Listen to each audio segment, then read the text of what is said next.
a última conversa sobre família desse mês de maio. Não é? Próxima reunião já vamos estar entrando em junho, já com uma outra perspectiva. E eu queria completar, sabe, Fernando, a conversa que começamos semana passada sobre espadas e lanças. Eu queria repetir, o Léo vai me ajudar ali, repetir os dois versículos bases, né? Neemias 4, verso 13, nós vamos colocar Neemias 4, verso 13. Quero situar você, talvez você não tenha estado conosco semana passada, você pode ver pelo YouTube lá a mensagem, né, da parte 1, espadas e lanças. Neemias para proteger os limites, proteger as muralhas, proteger o que tem que ser protegido na família, que são nossos filhos, nosso trabalho, nosso relacionamento, a paz na nossa casa. É ou não é, Dilma? Tem que ter essa sabedoria, né, Ari? Essa sabedoria. Preservar as muralhas. Mas tem lugar que está aberto, tem lugar que está exposto atrás da muralha. E aí ele colocou as famílias com espadas e lanças. Os arcos eu vou deixar para outro dia. Arco é atirar lá na frente. É Deus nos dá a condição de, né, Sandra, resolver lá na frente. Mas agora não dá, é espada e lança. Viu, Deraldo? De maneira especial, nós estamos falando sobre lança, porque espada é a luta perto, lança é a luta que se estende, é a luta mais longa. Tem luta sua aí com seus filhos que já vai para anos, meu irmão, que você está. Isso é lança, isso não é espada não, né, pastor? Isso é lança. Uma situação que se estende, uma situação que para resolver, ela precisa ir um pouco mais. Eu preciso de mais espaço, eu preciso da lança, eu preciso chegar lá na frente. A espada é a luta aqui, é a hora do dia, da hora, é o momento, o inimigo perto, a gente em cima da luta, ou conquistando na força, pertinho.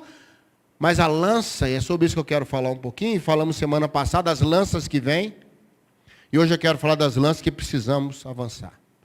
As situações que precisamos estender para ter vitórias. Você não vai ter no primeiro momento. Não é uma luta para espada, é uma luta para lança. É uma coisa para você ir um pouco mais, para você levar aquilo mais para frente um pouco. Amém? Está claro aí, queridos? Tá? Quero abençoar você com isso aí. Aí a gente colocou um outro texto lá de 1 Samuel. 1 Samuel 13, 19. 1 Samuel 13, 19. Hoje nós vamos pegar os versículos, tá, Léo? São mais 3 só, para a gente assentar bem a nossa conversa. Tá? Olha, na terra de Israel, os filisteus fizeram uma coisa terrível. Os hebreus não podem fazer espada e não podem ter lança. Irmão, uma das coisas que o inimigo tenta fazer é impedir que a gente lute. É ou não é verdade? Que se eu não tenho espada e não tenho lança, eu tenho que desistir. Ou eu vou sair correndo. Então os filisteus falaram, olha, para a gente ter vitória sobre Israel, eles não podem construir espada nem lança.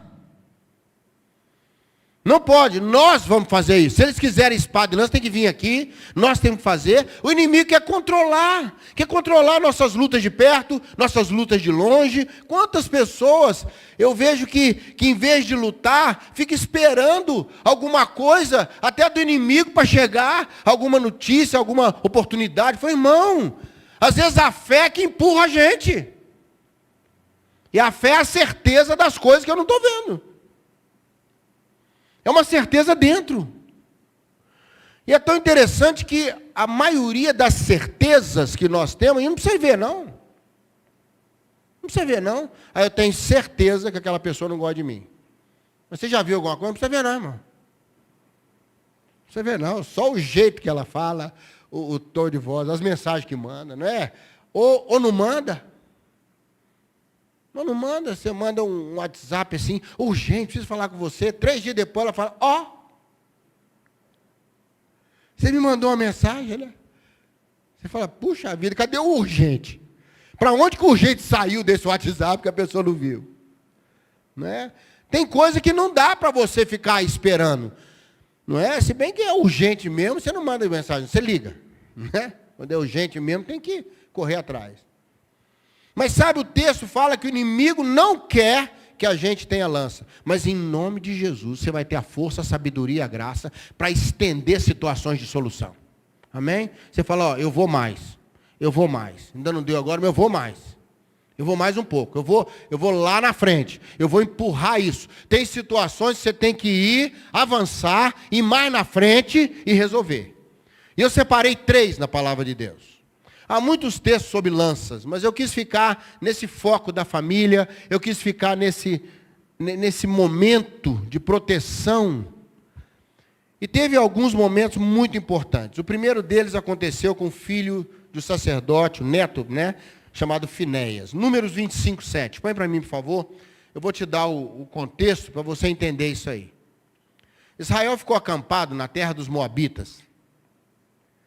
E o Finéias, que era neto de Arão, fez uma coisa, ele estendeu uma situação e resolveu, daqui a pouco eu vou mostrar o verso 8, tá, Léo? Segura um pouquinho aí, para a gente mostrar o conceito. Olha lá, ele pegou a lança. Ele não pegou a espada, você notou isso? Ele pegou o quê, gente? Pegou a lança.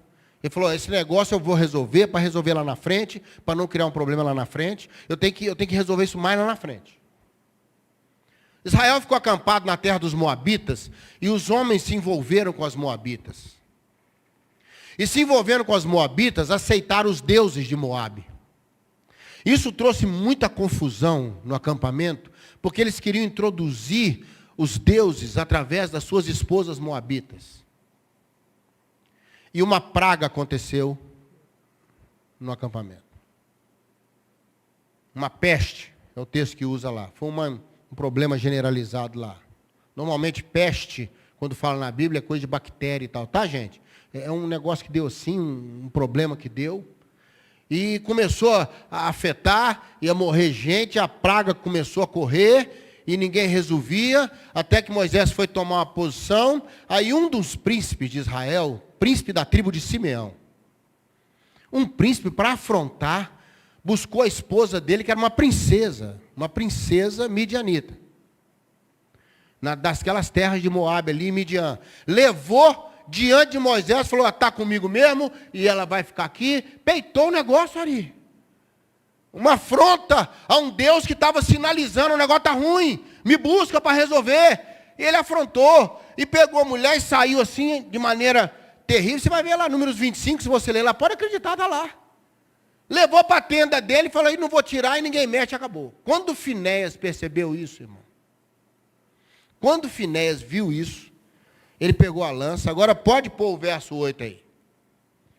Ele saiu atrás dos dois até a tenda e com a lança atravessou os dois, tanto ele quanto a mulher, e naquela hora a praga cessou em Israel. Irmão, às vezes você tem que ter coragem de estender uma situação com força para exterminar e parar um mal maior. Está entendendo o que eu estou falando? É uma coisa ali que você vai resolver, mas que na verdade, quando você resolve ali, estendeu ali, tomou uma posição lá, avançou ali, na realidade, você vai parar um mal maior sobre toda a sua família, sobre todo o seu relacionamento, às vezes vai afetar a sua vida futura, vai afetar o seu trabalho. Está entendendo o que eu estou falando? Tem hora que você tem que entrar com uma situação forte para falar, o mal tem que parar. Recebe isso aí, irmão? Finéias depois foi lembrado sobre isso, foi reconhecido em Israel, citado. Você lê lá os salmos que contam a história de Israel, 105, aqueles salmos ali, eles citam Finéias. Se não fosse Finéias, a praga teria destruído o acampamento todo. Irmão, tem situação que tem que falar, eu vou iniciar essa situação, eu vou lá, vou fechar a situação lá na frente, porque mais do que ela, vai resolver tudo na minha casa. Tenha força, tenha o coração de Finéias para isso, amém? Falei, eu sei que é um negócio chato, eu sei que é um negócio que tem que estender, eu sei que vai ficar uma situação triste. Imagina você entrar numa tenda e com a lança você crava o homem, crava a mulher lá, é um negócio complicado, irmão. É complicado. Mas dependendo do nível que o mal levantou, tem que estender uma situação com força, e Deus vai te dar essa condição de você estender uma situação de cura, para que todo o acampamento veja o reflexo dessa bênção. Que Deus te dê graça para isso. Amém? Deus te dê força para isso. Um outro momento que falou o meu coração, está lá em Josué, capítulo 8. Aí você põe o verso 18, por favor. Tá, querido? Josué 8, verso 18. Tem uma situação também muito interessante.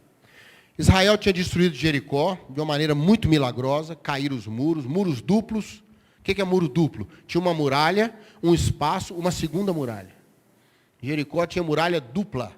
De Uma muralha tão larga, que podia passar um carro daqueles de guerra em cima. Então era uma cidade praticamente invencível. Invencível. Tanto que eles fecharam os portões e deixaram Israel ficar lá fora, e nem atacaram. Falou, deixa eles cair fora e nós vamos ficar aqui dentro.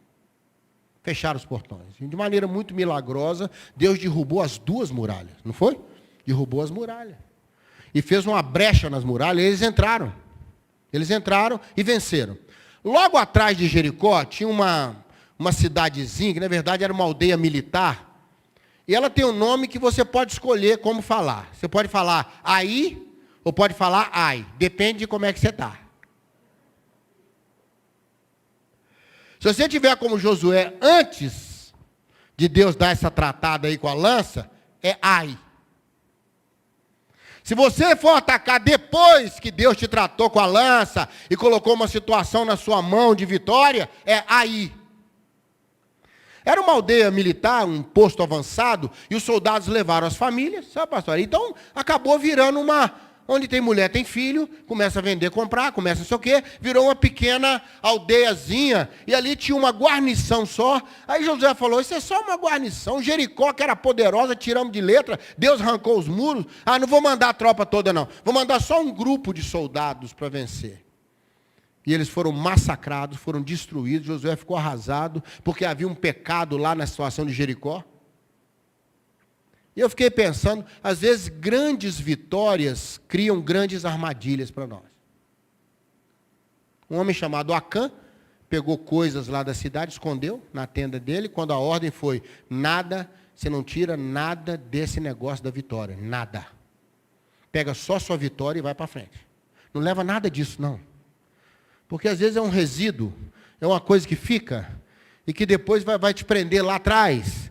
E o povo, Acã não aguentou, escondeu lá uma capa, escondeu um dinheirinho, um negócio. E isso entristeceu o Senhor. E logo em seguida, Deus falou, vou dar uma lição nesse povo. E eles apanharam feio. E Josué falou, o que é isso? Deus falou, o que é isso, Josué? Você tem que tratar Ai como tratou Jericó. Não trate pequenas lutas como você trata grandes lutas. Tudo é luta. Tudo é luta. Mantenha a sua atenção, mantenha o foco. Aí Deus deu uma ordem, falou, Josué, manda o povo lá, mas levanta a tua lança na direção de Ai e mantém ela levantada até vencer. Deus queria dizer para Josué o seguinte, ele falou, olha, é uma situação que tem que vir de Jericó e seguir até Ai, é lança. Você tem que aprender com as grandes vitórias e não ficar soberbo com elas, nem eufórico e nem desprezar. Nunca despreze luta de inimigo, irmão. Amém? Está ouvindo isso aqui? Isso é uma bobaginha, não precisa nem orar, não. Eu mesmo resolvo isso. Então vai, não ora não. Vai na sua força, não é uma coisinha de nada. A Bíblia diz que tudo nós podemos quando o Senhor nos fortalece. Ninguém tropeça em grandes pedras, irmãos. Não é? Então o Senhor falou que ele levanta a sua lança, mantém estendida. Olha o verso 26, põe para mim. Olha o que aconteceu quando ele agora tomou uma postura certa, manteve a lança levantada, uma postura vencedora, de fé vencedora. Josué não retirou a mão, até destruir totalmente a cidade de Ai. Manteve a lança estendida. Uma coisa linda, irmão. Estende a sua lança naquela direção, fala, Senhor, é o Senhor que me dá a vitória lá, como me deu lá atrás. O Senhor é o mesmo que derrubou as muralhas de Jericó. Eu vou manter minha confiança no mesmo Deus que eu tive lá em Jericó. Eu não vou desprezar o inimigo de maneira nenhuma. Amém? Recebe isso aí? Mantém sua lança estendida. Estende a lança e fala, Senhor, o Senhor me deu vitória lá atrás, mas eu não vou baixar a lança não. Eu vou manter a situação até o Senhor resolver tudo lá para frente. Olha a terceira coisa que eu quero abençoar você. Não só exterminar o mal, não só ter uma fé vencedora, mas 2 Samuel 23, 18, 2 Samuel 23, 18, ele está listando os heróis, e esse moço é um moço impressionante. Esses nomes assim, bíblicos, são difíceis de falar, Abissai, é difícil você pronunciar, são nomes já de tradução. Ele era irmão de Joabe. Joabe era sobrinho de Davi, filho da irmã de Davi, Zeruia. Né? Então ele era irmão de Joabe, era sobrinho de Davi. Ele era chefe dos 30. Entre os 600 valentes de Davi, tinham 30, na verdade eram 33 heróis. Eram chamados heróis. 30 eram praticamente liderados, né? Liderados por esse moço chamado Abissai. Haviam 3 acima dele que eram super-heróis. Eram homens assim com histórico, sabe? Dentre os 600, eles foram ganhando nome. Mas Abissai, o que deu a diferença nele é que ele pegou a lança, enfrentou quantos homens? Hein? 300. Irmão, não é brincadeira não. Nós estamos numa hora que a situação tem que estender, mas tem que vencer muito. Tem que vencer muito. Entendeu o que eu estou falando? Não é matei 2, 3, né, pastor? E que bom, não. Meu irmão, já matei 30. Tem mais um tanto pela frente. Mas deixa eu te falar um negócio. Eu vou furar essa turma toda aí. Não é? Eu vou lutar, não pode. Ele enfrentou 300 homens, era muito mais que ele, mas ele entendeu que tinha que lutar muito, tinha que vencer muito. E nós estamos numa hora agora que as situações têm que ser muito vencedoras e continuar vencedoras. Sabe por quê, irmãos? Sabe uma coisa que eu aprendi com a pandemia? Você olha um problema, quando você levanta os olhos, já tem outro problema. Parece que não tem pausa. Parece que, não é? A gente enfrenta uma coisa aqui, daí já vê uma coisa ali, aí já vê uma coisa lá. Parece que você olha um problema, o outro está atrás, o outro está atrás, o outro está atrás. Então, tudo bem. Nós vamos criar uma sequência vencedora e não vamos desanimar. É criar uma sequência vencedora. Olha, o negócio está complicado? Tá. Então, agora que eu vou mesmo. Agora que eu vou mesmo. Ah, vai complicar com o negócio de pandemia? Vai. Então agora que eu vou orar mais, agora que eu vou posicionar mais, agora que eu não vou ceder para o medo, eu vou dar espaço para a fé, eu vou crer que está acabando, eu vou crer que a bênção vai chegar, eu vou crer que Deus cuida da minha casa, cuida de mim e cuida de nós. Irmão, é uma atitude vencedora, independente do tanto de inimigo que tem pela frente. Teve heróis de Davi que defenderam campos de lentilha. E ele parou lá e falou para o inimigo, não passa daqui, não passa. Não passa, não vai entrar no campo de lentilha, não vai derrubar, não vai nada. Irmão, às vezes nós temos que levantar a lança, aí os 300 vão rir da gente, né? 300 vão rir da gente. 300, um cara com a lança só.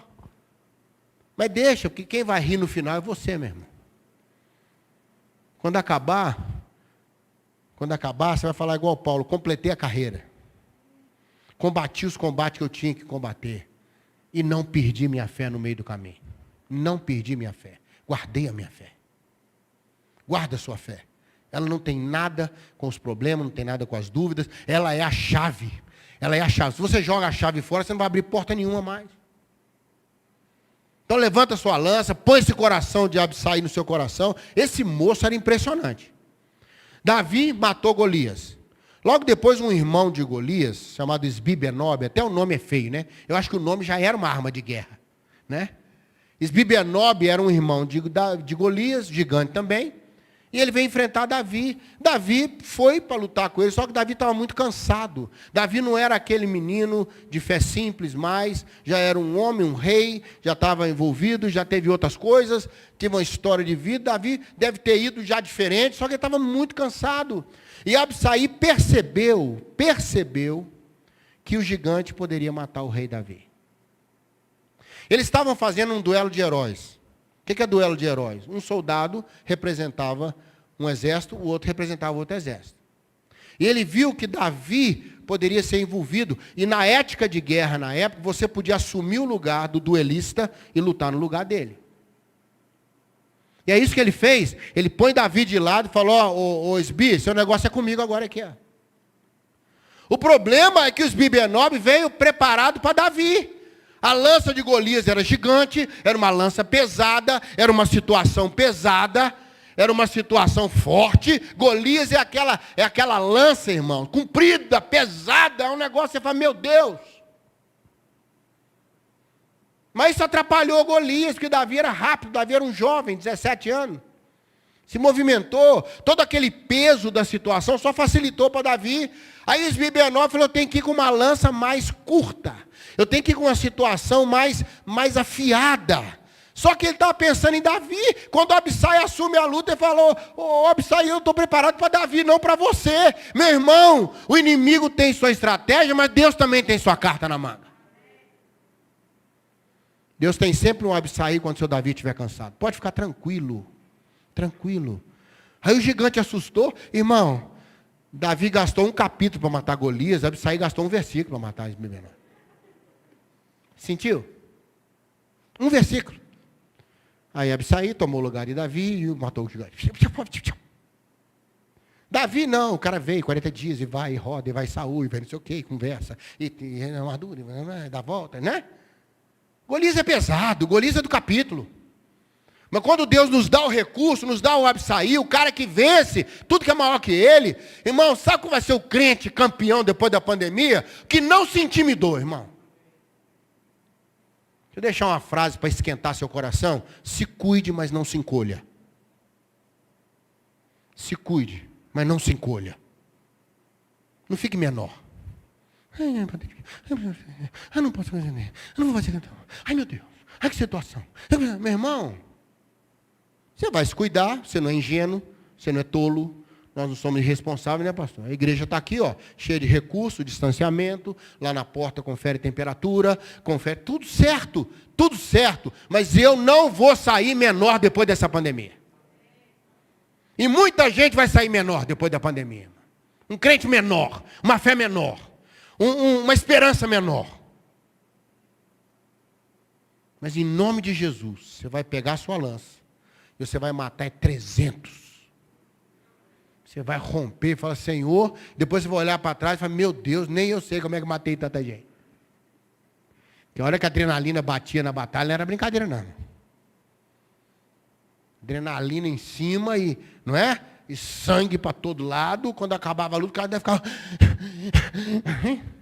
Teve um que lutou tanto, a adrenalina tão alta, que a espada colou na mão dele. Ele não conseguia, quando acabou, ele não conseguia soltar a espada. Colou na mão dele. Quem dera que a palavra, que a espada, colasse na nossa vida, nas nossas mãos, hein? Já pensou, né, Ari? Que coisa boa.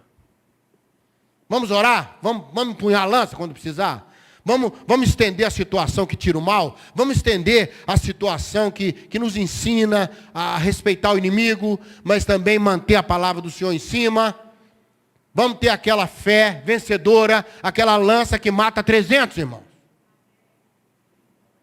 Se quer ser vencedor nessa pandemia, esteja disposto a matar muito mais do que você achou que ia matar. Amém? Vamos orar por nossas famílias, que o mal não entre na nossa casa, que nós não sejamos derrotados em pequenas coisas na nossa casa, e que a gente seja uma família vencedora. Vencedora. A arma de Deus escondida. Você vai ser a carta na manga de Deus. Quando o seu Davi estiver cansado, o Abissai vai entrar. Você vai ser a opção de Deus. Para muita gente. Recebe essa palavra aí? Você que está na internet, Deus te abençoe. Deus te abençoe. Vamos orar? Pai, eu creio na tua palavra. Eu creio que certas situações precisamos estendê-las com sabedoria, com força, com graça, com aquela condição que só o Senhor dá. É óbvio que Abissai não venceria 300 só por si mesmo. O Senhor deu a ele condição. É óbvio que Josué precisou da condição do Senhor de manter a lança levantada até o final da batalha. É óbvio que Finéias teve um impulso santo no meio daquela praga. Estendeu a lança, se disponibilizou. Ó Deus, que sejamos como o freio do mal na nossa tenda. Ajuda-nos, Senhor, ajuda-nos. Porque nós somos pó. Tua palavra diz que o Senhor conhece a nossa estrutura e sabe que nós somos pó. Mas quando o pó vai juntando, ele ganha consistência. E juntos nós teremos consistência. Muito obrigado, Pai, no nome de Jesus. Amém.